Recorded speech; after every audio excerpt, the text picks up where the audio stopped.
নগাঁৱৰ পূব দলনিজুৰিয়াত অৱসৰপ্ৰাপ্ত প্ৰতিষ্ঠাপক প্ৰধান শিক্ষক মহম্মদ ইউনুছ আলী খণ্ডকাৰক বিদায় সম্বৰ্ধনা। নগাঁও জিলাৰ জুৰিয়া শিক্ষাখণ্ডৰ অন্তৰ্গত পূব দলনিজুৰিয়া মুক্ত বিদ্যালয়ৰ প্ৰতিষ্ঠাপক প্ৰধান শিক্ষক মহম্মদ ইউনুছ আলী খণ্ডকাৰে চলিত বৰ্ষৰ 31 জুলাই তাৰিখে চাকৰি জীৱনৰ পৰা অৱসৰ গ্ৰহণ কৰে। সংখ্যালঘু বসতি প্ৰধান গ্ৰামাঞ্চলৰ পূব দলনিজুৰিয়াত 1986 চনত স্থাপিত হোৱা উক্ত বিদ্যালয়খনত প্ৰতিষ্ঠাৰে পৰা বিগত 37 বছৰে নিজৰ কৰ্ম দক্ষতাৰে বিদ্যালয়ৰ লগতে স্থানীয় অঞ্চলজুৰি এক সুস্থ শৈক্ষিক পৰিৱেশ গঢ়ি তোলাত অগ্ৰণী ভূমিকা পালন কৰি আহিছিল প্ৰধান শিক্ষক মহম্মদ ইউনুছ আলী খণ্ডকাৰে।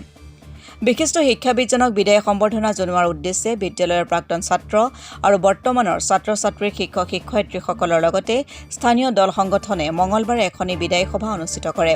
বিশিষ্ট শিক্ষাবিদ আলহাজ জালাল উদ্দিনৰ সভাপতিত্বত অনুষ্ঠিত হোৱা গাম্ভীৰ্যপূৰ্ণ সভাখনত প্ৰতিষ্ঠাপক প্ৰধান শিক্ষকজনক প্ৰশস্তি পত্ৰ, ফুলাম গামোচা, শৰাই আৰু জাপিৰে এক আৱেগিক পৰিৱেশত বিদায় সম্বৰ্ধনা জনোৱা হয়।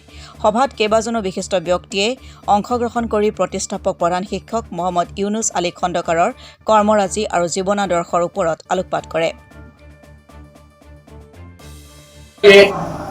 আজি বিদায়ী সভা আমাৰ পূব দলনিজুৰিয়া মুক্ত বিদ্যালয়ত আজি আমাৰ প্ৰতিষ্ঠাপক যিজন প্ৰধান শিক্ষক মহোদয় মোৰ শ্ৰদ্ধাৰ শিক্ষাগুৰু ইউনুছ আলী খণ্ডকাৰ চাহাবৰ আজি বিদায় সভা।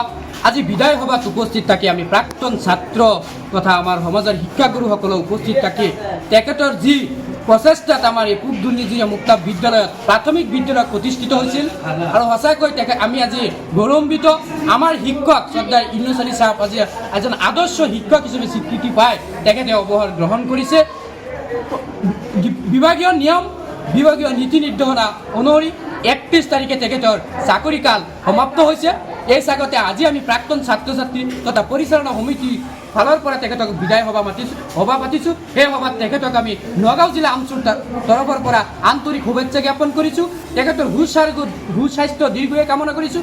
লগতে তেখেতক আমাক সদায় যাতে এনেকুৱা নতুনত্ব আমাক দিব পাৰে আৰু আমাৰ সমাজত যাতে তেখেতৰ সদায় এনেকুৱা পৰামৰ্শ কামনা কৰিছোঁ। ছাৰৰ পৰা দোৱা বিচাৰিছোঁ আৰু আমাৰ সকলো ইয়াৰ বিদ্যালয়ৰ পৰা পঢ়ি যোৱা প্ৰাক্তন ছাত্ৰ তথা ছাত্ৰী সকলোকে আমি আহ্বান জনাইছোঁ ছাৰৰ কাৰণে দোৱা কৰিব, ছাৰ যাতে সুস্থ থাকে আৰু ছাৰে যাতে সদায় আমাৰ কাৰণে দোৱা কৰে।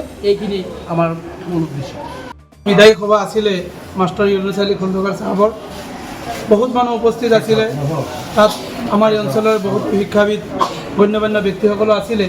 ইয়াত আমি এটা বিশেষ কথা শুনিবলৈ পাইছোঁ, যিটো আমি সকলোৱে আনন্দিত যে একেবাৰে 1 টকাও কেতিয়াও দুৰ্নীতি নকৰা এজন ব্যক্তি আমাৰ স্কুলৰ পৰা আজি অৱসৰ লৈছে।